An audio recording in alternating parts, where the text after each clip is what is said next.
Bonjour et bienvenue dans cette 7e capsule du TP de microbiologie générale.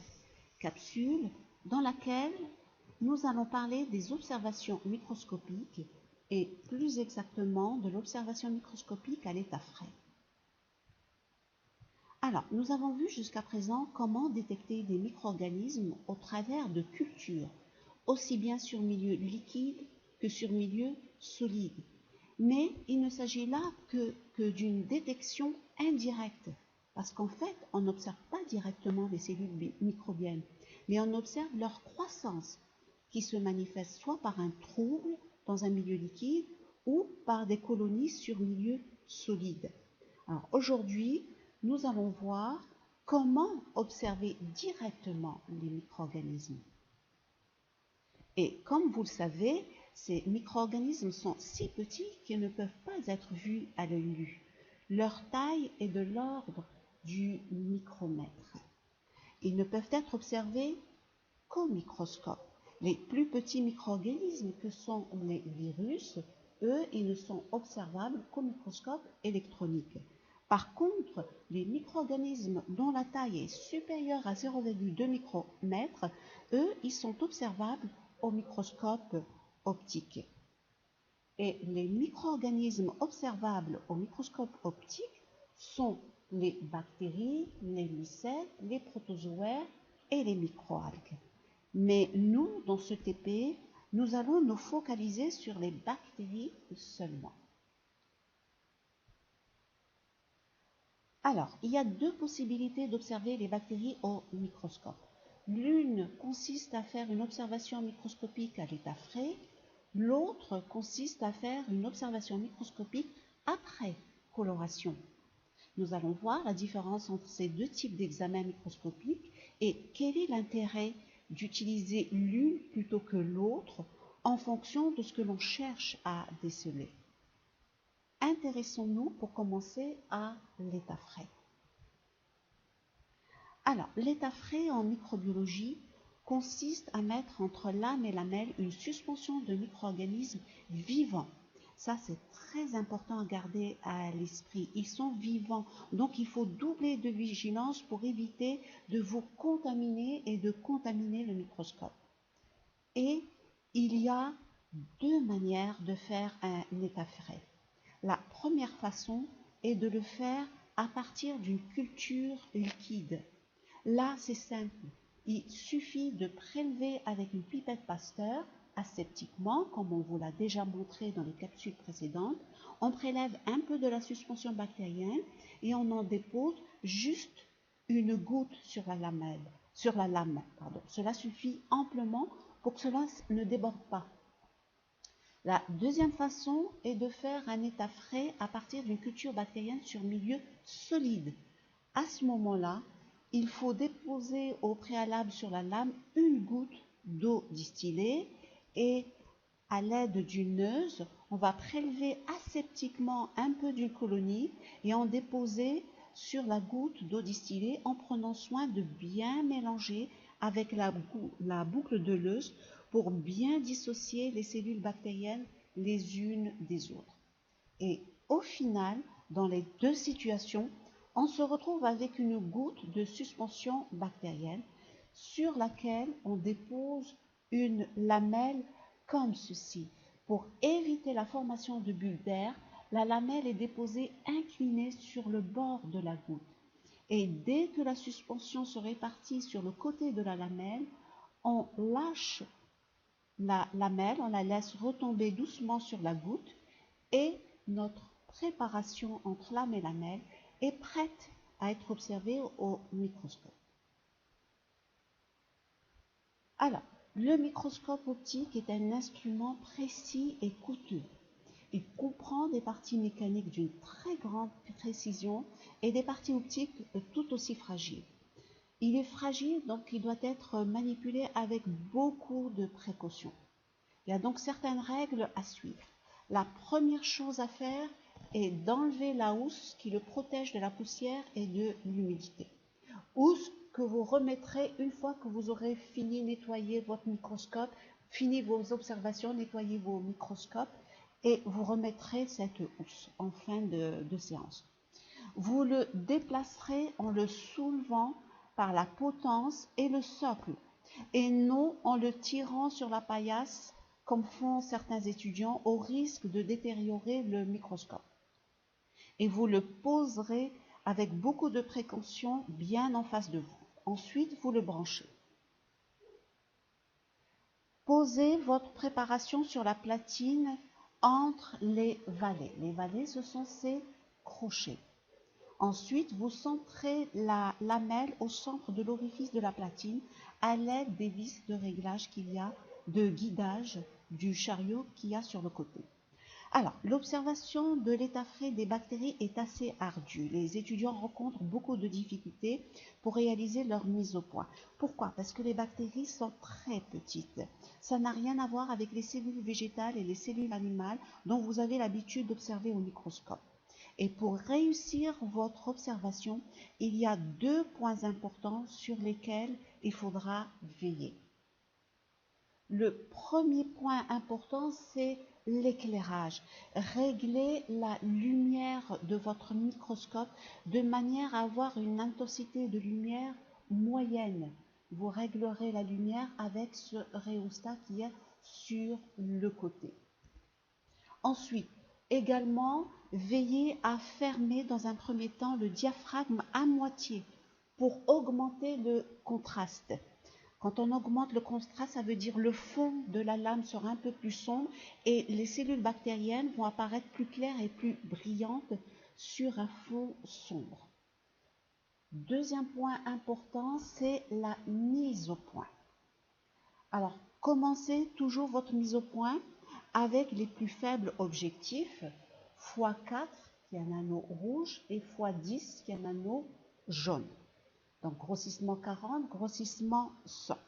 Alors pour ce faire, montez d'abord la platine le plus haut possible, tout en observant la distance entre la platine et l'objectif. Bien entendu, la platine ne doit pas toucher l'objectif. Vous le montrez le plus haut possible. Ensuite, vous faites la mise au point tout en regardant dans l'oculaire, en descendant la platine vers le bas à l'aide de la vis macrométrique jusqu'à l'obtention d'une image claire. Ensuite, vous améliorerez l'image en jouant avec la vis micrométrique. C'est comme ça que vous allez réaliser votre mise au point en descendant la platine et non pas l'inverse, car beaucoup d'étudiants règlent la mise au point en faisant monter la platine vers le haut.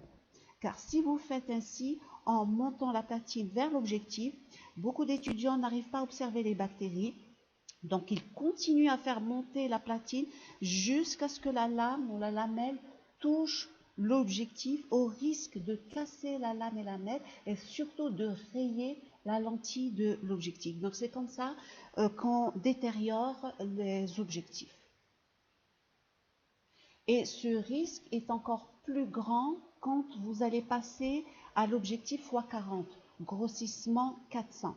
Parce que cet objectif, il est plus long. Il affleure la lame. Donc quand vous allez régler votre mise au point, il ne faudra la faire qu'en utilisant la vis micrométrique. Pardon. Donc ici, je me suis trompée, c'est vis micrométrique. Et avec cet objectif, régler l'éclairage en fermant davantage le diaphragme pour augmenter le contraste comme ceci. Vous voyez, on obtient un arrière-plan sombre de l'image sur lequel les cellules se détachent, apparaissent plus claires et plus brillantes. Et pour observer plus nettement la forme des bactéries, parce qu'au grossissement 400, vous n'allez pas observer la forme des bactéries, vous n'allez observer que des points. Mais si vous voulez observer la forme des bactéries, ce sont des bacilles ou des cocci, vous êtes obligé de passer à l'objectif le plus puissant, qui est l'objectif x100, grossissement 1000. Et pour une meilleure résolution, l'observation se fait en déposant une goutte d'immersion sur la préparation. L'objectif se retrouve immergé dans l'huile. C'est ce qu'on appelle l'observation en immersion. Et attention, seul l'objectif x100 peut être utilisé à l'huile d'immersion. C'est le seul objectif qui a été conçu pour plonger dans l'huile d'immersion. Les autres objectifs, il ne faut surtout pas qu'ils touchent l'huile d'immersion, sinon cette huile pénètre dans l'objectif et ça détériore les objectifs. Donc faites très attention, l'huile ne doit toucher que l'objectif x100.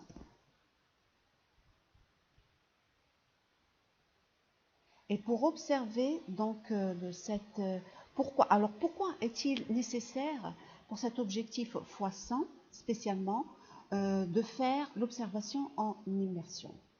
Car il faut savoir que plus l'objectif est puissant, plus l'angle de capture de la lumière est grand.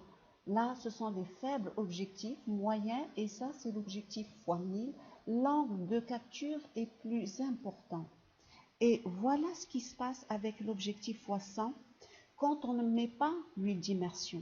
L'air présent entre la lame et la lentille entraîne une perte des rayons lumineux par réfraction ou par réflexion. Pourquoi?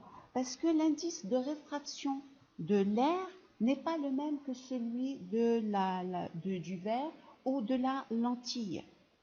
C'est pour ça qu'il y a cette réfraction de la lumière des rayons lumineux ou réflexion.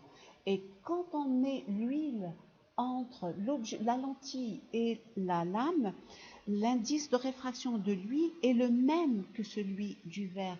Ainsi, les rayons continuent leur course sans subir de réfraction ou de réflexion.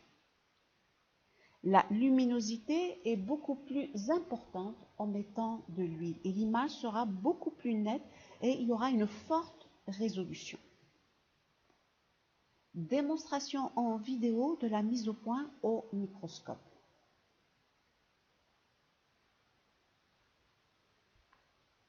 Voilà, on allume et on règle l'intensité de la lumière qui doit être moyenne. Placez votre préparation sur la platine entre les vallées et avec la vis du chariot, vous centrez la préparation. Positionnez l'objectif x10 et vous voyez, on monte la platine le plus haut possible d'abord. Ensuite, avec la macro-vis, on descend. Tout en regardant l'oculaire, on descend pour faire notre mise au point. Dès que l'image est claire, donc vous cherchez, vous regardez la préparation, vous centrez la région de la préparation la plus intéressante. La mise au point étant faite, on passe à l'objectif x40. Là, on ne règle la mise au point qu'avec la vis micrométrique seulement. Ça, c'est très important pour ne pas casser votre lame et ne pas détériorer l'objectif. Avec le revolver, on ne déplace pas avec les objectifs. Avec le revolver, vous déplacez les objectifs et regardez, la préparation est mise entre les deux objectifs. Et entre les deux, on va déposer une seule goutte d'huile d'immersion. Et faites très attention de ne pas remettre l'objectif x40.